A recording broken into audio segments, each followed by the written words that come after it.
This is Jasper's video before I take him to the vet. Just noticed that he just had his bath. He has to get a bath every day because of this.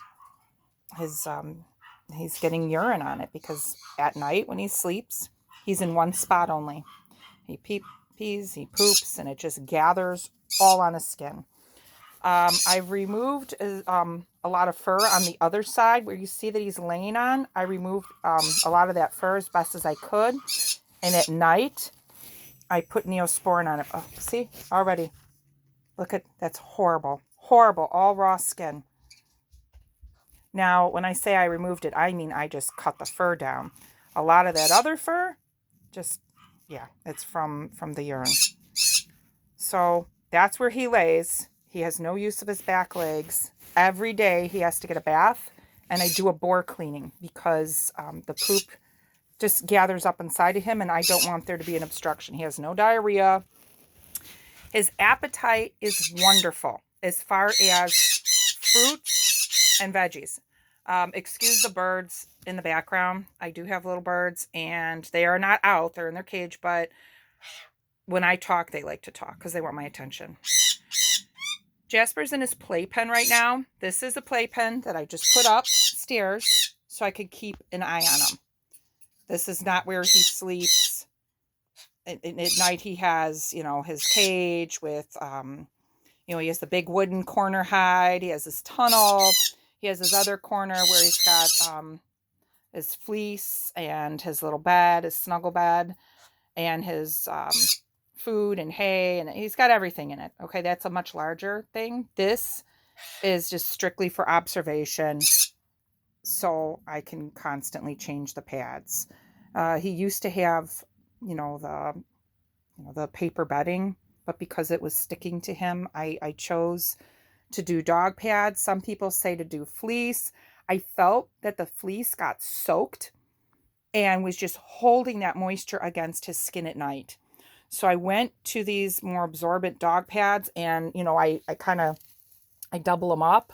So these are folded, that one's folded. So hopefully it just draws the moisture away from him. But then I'm constantly changing them as soon as I see that they're wet, because I'm trying my best. The only moisture is going to be from his bath, and then the Neosporin that I put as a moisture barrier on him.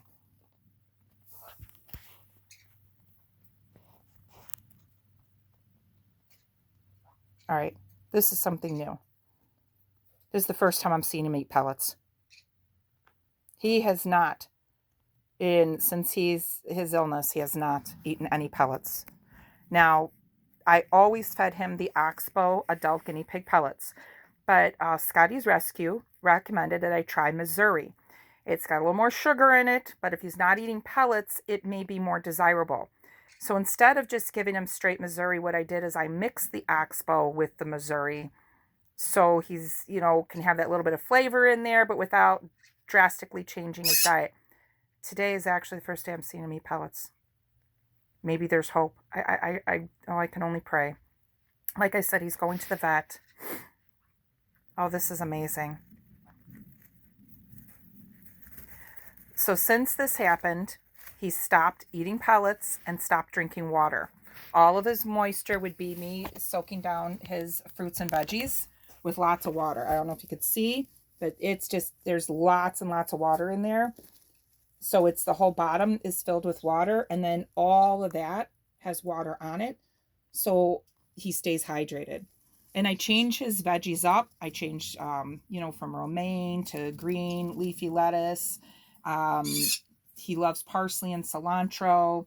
I got orange, blueberries, strawberries, cucumbers. I was doing broccoli because he loves it, but because he is paralyzed, the rescue told me maybe cut back on that because it could give him too much gas and we don't want another problem. So I did. But this is amazing. I'm hoping that's pellets he's eating, because it might be his biscuits. He's got little treats. No, he's eating pellets. That's amazing. He's got his vitamin C ones too. There's another one. I have Oxbow. I think he already ate it, unless it's underneath him. Oh my goodness. And he's still getting his Child Life liquid vitamin C drops every day, 1 ml. He is blind. He, since day one, since I've had him, he's never been able to see, but his senses are amazing. And the moment I would walk into a room, he would squeak and he'd come running to me and, want his food. He's always been an excellent eater. Never had a problem with him eating. My first scare I had with him, I think it was like end of October, beginning of November. He seemed depressed. I mean, he was still using his legs, but he seemed very depressed. And I was like, what's going on with him? And a wonderful lady at the rescue said, oh, it's a male. Have you done the board cleaning yet? I'm like, board cleaning? And I remember she mentioned that when I first got him. I was like kind of scared. She's like, oh, you don't have to worry about that right now. Oh my goodness, was he plugged up. And I got it all. She sent me LA guinea pig rescues videos, and I was watching them, and they were so wonderful. And he's never had a problem since. And right after he was unplugged, he was back to his old self. And I was like, yay. And then,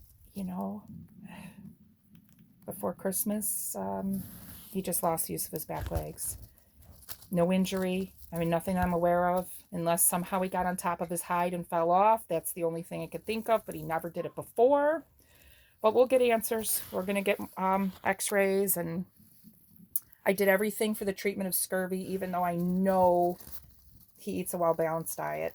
But I'm told it's very common with guinea pigs, so we did the scurvy treatment. It just, I didn't see a difference, other than the fact that he just started eating some pellets. That was just amazing. But I'll check back in. I'm going to do another video later. We'll see how it goes. I love him so much. I really do. And I'm praying that the vet won't give me terrible news or say that, let's just say I'm praying for hope, praying that he'll be okay. All right. That's all for now.